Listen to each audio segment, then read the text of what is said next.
I did not expect Apple to make a laptop like this. The MacBook Neo feels almost out of character for the company. At first, for years you wanted a MacBook, you were usually looking at a starting price of $999 US.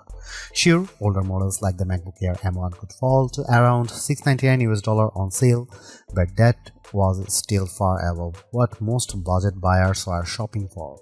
The MacBook Neo starts at just $599 US for education, which is a huge jump downward. That is $500 less than the new MacBook Air M5. And yes, that price is low enough to set off warning alarms, but after testing the MacBook Neo, I think the surprise is not that it is cheap. The surprise is that it is actually good. In fact, it is the most balanced laptop I have used under $600 US, and it easily beats every Windows laptop I have tried in this class. It also leaves most Chromebooks behind. For $599 US, Apple gives you an aluminum body that feels solid and premium, a bright 500 nit display with rich color, and the A18 Pro chip, which is fast enough for everyday work, streaming, browsing, light productivity, and casual game.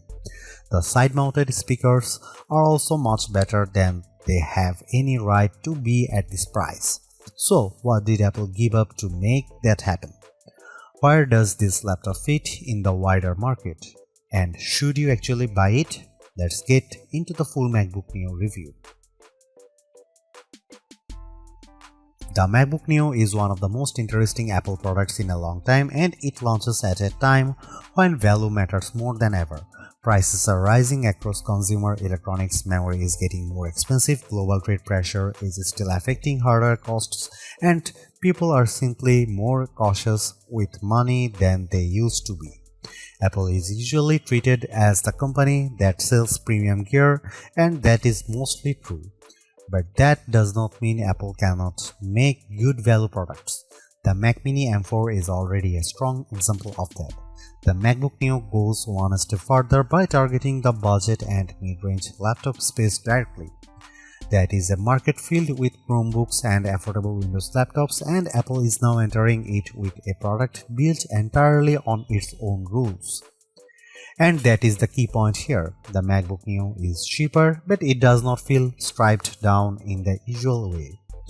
You still get a beautiful aluminum laptop, now offered in 4 lively color options that make Apple's lineup feel more fun again. The display is another big win. It is a 13-inch Retina panel with 2408 by 1506 resolution, which is sharper than the 1080p screens that dominate this price range. The webcam is 1080p and looks clean for video calls, the speakers sound excellent, and the laptop runs the full version of macOS. That means you are not stuck in a limited or locked down environment. You can use a standard Mac apps just like you would on a more expensive Mac. The main compromise is memory. The base model has 8GB of unified memory, which is enough for everyday use, but it is not ideal for heavy multitasking. Even so, for standard schoolwork, browsing, office tasks, and light creative work, it performs well. The real story though is the price. At $599 US, the MacBook Neo is shockingly competitive. For students, the price drops to $499 US, and at that point it becomes very hard to argue against.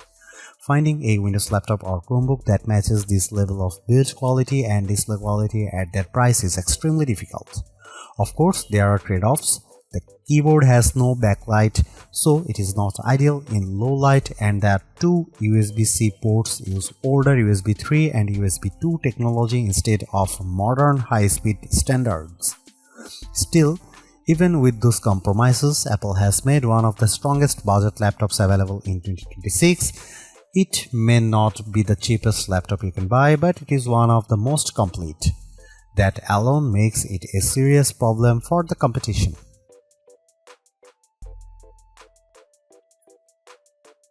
Price is the headline feature here, and Apple clearly designed the MacBook Neo around it. The starting price is $599 US with an extra $100 off for education users. That puts it among the least expensive Macs Apple has ever made. The Mac Mini M4 may cost about the same, but it does not include a display, a keyboard, or mouse, so if you care about total cut out of the box value, the MacBook Neo is the better deal.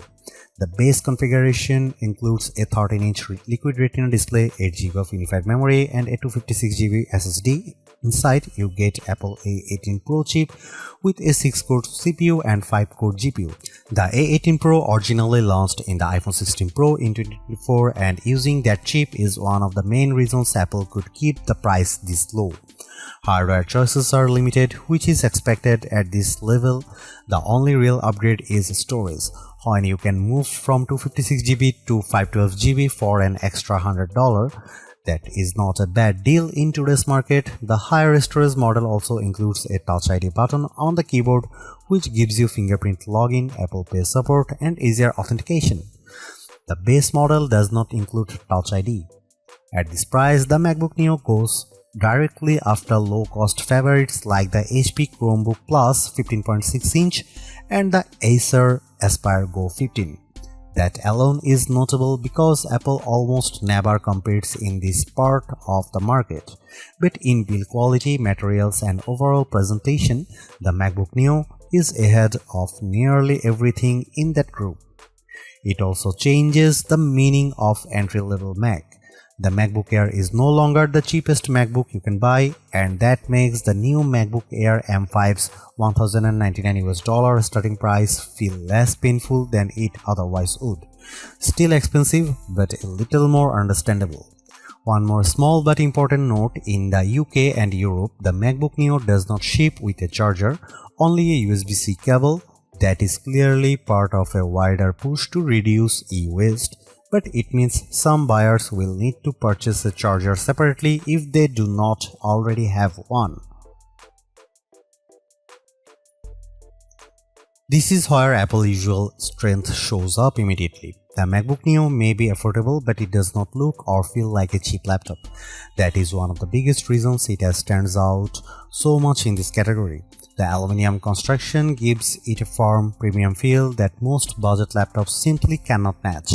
It also comes in 4 colors, which is a welcome change from the usual sea of grey and black notebooks. The review unit I had was the citrus version, which is a bright green shade that feels fresh without being loud in a bad way. Apple also showed the other colors at the launch event. Silver is the classic safe pick, blush gives you a soft pink tone, and indigo is a deeper blue. All of them look polished, not playful in a cheap way. The metal chassis does mean this laptop is not quite as light as some people might expect. It weighs 2.7 pounds or 1.23 kgs, which is the same as the MacBook Air. That is still portable, but for students carrying it around campus or kids moving between rooms, it is not invisible in a backpack. It is also a bit thicker than the Air. Apple has also colored the keyboard to match the body, which helps the whole design feel more unified. That is a small detail, but Apple does a good job with those little visual touches. One thing to know is that Touch ID is not included on the base model. If you buy the 512GB version, you get the fingerprint button on the keyboard.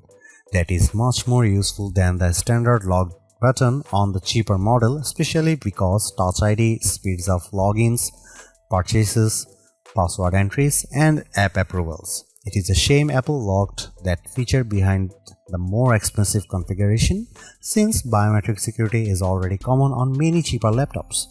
The keyboard itself is comfortable and familiar. It feels like a proper Magic Keyboard, which is good. The bad news is that it is not backlit. That is probably the clearest compromise Apple made to hit this price point, and it matters more than some people might think. In a dim classroom, a dorm room, or a late-night study session, the missing backlight becomes annoying fast. That may not be a deal breaker, but it is definitely something buyers should know. On the left side, you get 2 USB-C ports. These are also used for charging because there is no MagSafe 3 here. At first glance, the ports look the same, but they are not. The port closer to the back uses USB 3 and tops out at 10 Gbps, which is fine for modern accessories and decent for external storage, though still far slower than the Thunderbolt 4 or Thunderbolt 5 on more expensive MacBooks. You can plug in a 4K 60Hz monitor through it, which is useful. The second USB-C port uses USB 2, which is far slower and only really suitable for basic accessories like a mouse or keyboard. That means the two ports may look identical, but they do very different jobs. This is one of the strangest cost-saving choices Apple made. It works, but it is not elegant. Someone could easily plug a device into the wrong port and wonder why performance is so slow. Even if the logic makes sense, from a cost perspective, USB 2 in a 2026 laptop feels hard to defend. But outside of that, the design is excellent for the money, the aluminum body feels premium, the screen size is practical, and the display is one of the best parts of the laptop. At 13 inches, the panel is portable and easy to carry. At 2408 by 1506, it is sharper than the standard budget laptop display. At 500 nit, it is bright enough to use in a lot of different environments, and with support for 1 billion colors, the image looks rich and vibrant. If you are used to cheap laptops with dim, flat, washed-out panels, the MacBook Neo will feel like a major step up. It is one of the best displays you can get on an affordable laptop and maybe the best overall. The only thing missing is touchscreen support, which Apple still refuses to add here. The MacBook Neo is the best budget laptop you can buy right now. It sits at the higher end of the budget category, but the quality gap between it and most Windows laptops or Chromebooks at the same price is hard to ignore. The MacBook Neo looks better, feels better, and performs better in daily use. The display is excellent, the speakers are unusually good, and the overall experience feels far more premium than the price suggests. What Apple really nailed here is the software side. This is not a watered-down Mac experience. You still get full Mac OS, broad app support, and the normal Apple ecosystem features that makes MacBooks so useful in the first place. Yes, there are compromises. The memory is limited, the keyboard has no backlight, and the USB-C setup is odd. But those trade-offs are easier to accept when the rest of the machine is this well executed. In the end, the MacBook Neo is exactly what a budget MacBook should be. Simple, capable, polished, and worth the money.